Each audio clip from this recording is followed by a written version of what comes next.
Hello Mystical family, it's Amanda from Mystical Dragon here. I wanted to bring you a little video just giving a bit of a review and a highlight on Elisabeth Jensen's beautiful brand new deck that has just come out in the last week or two, the Lakshmi Oracle. And we've been waiting for this Oracle deck for a few years now, so we're very excited that it's finally here. And it is really a beautiful tribute to Elisabeth Jensen, to her life and her work, and so much energy that she has poured into this deck, and you can really feel it and you can really see it in the many different aspects of this deck, which I want to show you now. So I know for me, when I first opened my deck, I had tingles. I could feel the energy. It was really, really exciting to have such a connection straight away. And the box itself actually has some beautiful raised gold writing on the outside, and it has beautiful gold edges all the way around. They are a really beautiful, decent thickness, the cards. They're certainly not thin. They don't feel really paperweight, like real light paperweight. They feel really thick and very sturdy, which is really impressive as well.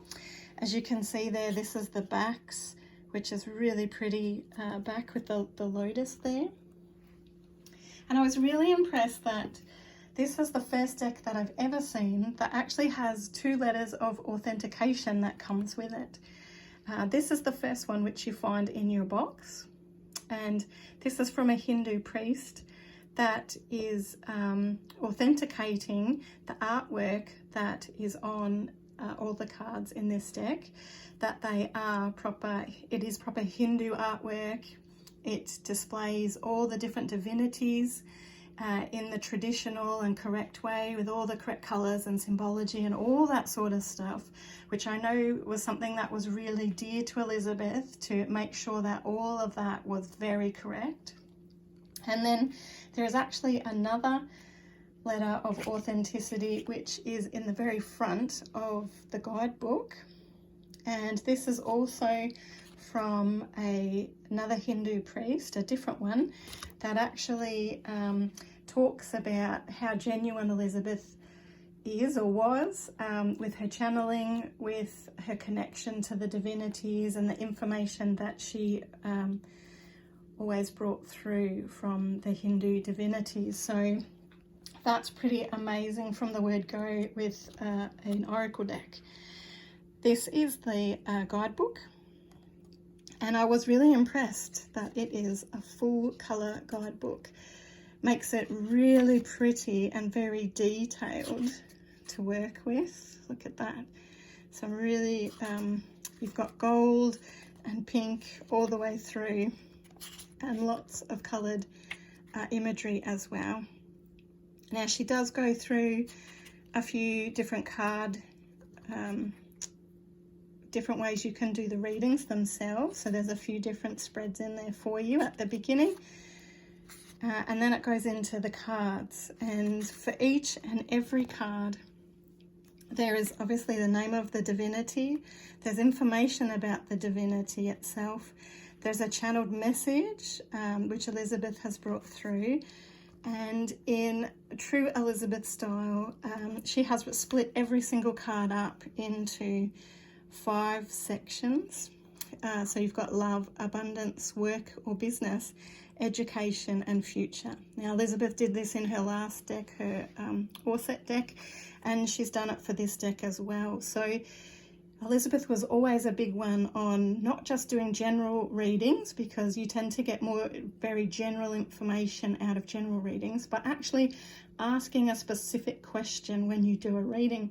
So in this way, when you've asked a specific question, depending on what kind of area you are asking about, you actually have a specific part that you can look up that's going to talk specifically about that area that you're asking about.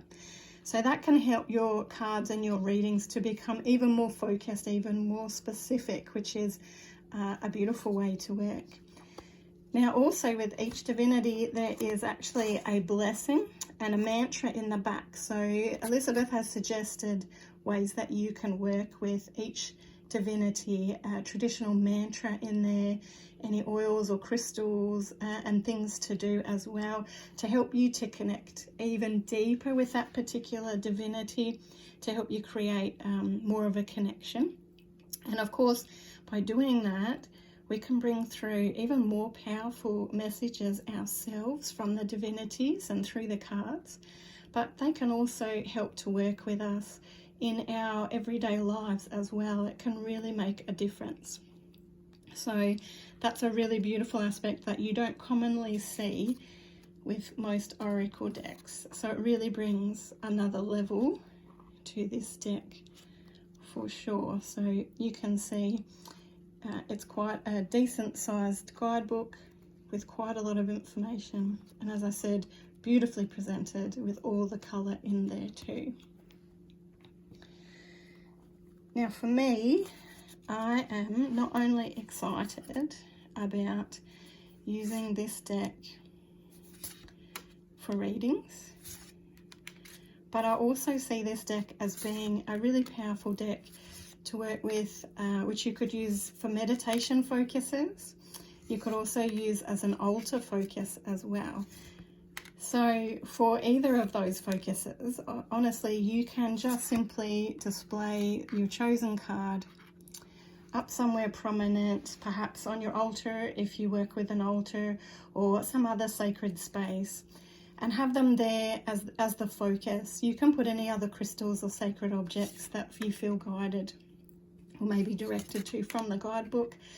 And this helps to remind you to stop and make the connection with them, to speak with them, maybe use their mantra, or just, mentally inviting their energy in and around you, or giving thanks and gratitude to them for their messages or their energy or the healing that they might be bringing in for you as well.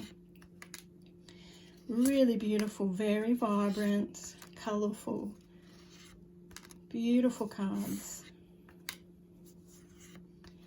I really am excited to get to start working with this deck, and I really think that you'll find lots of ways to be able to utilize this deck for yourself as well, and that it will bring in lots of blessings and positive energy for you too.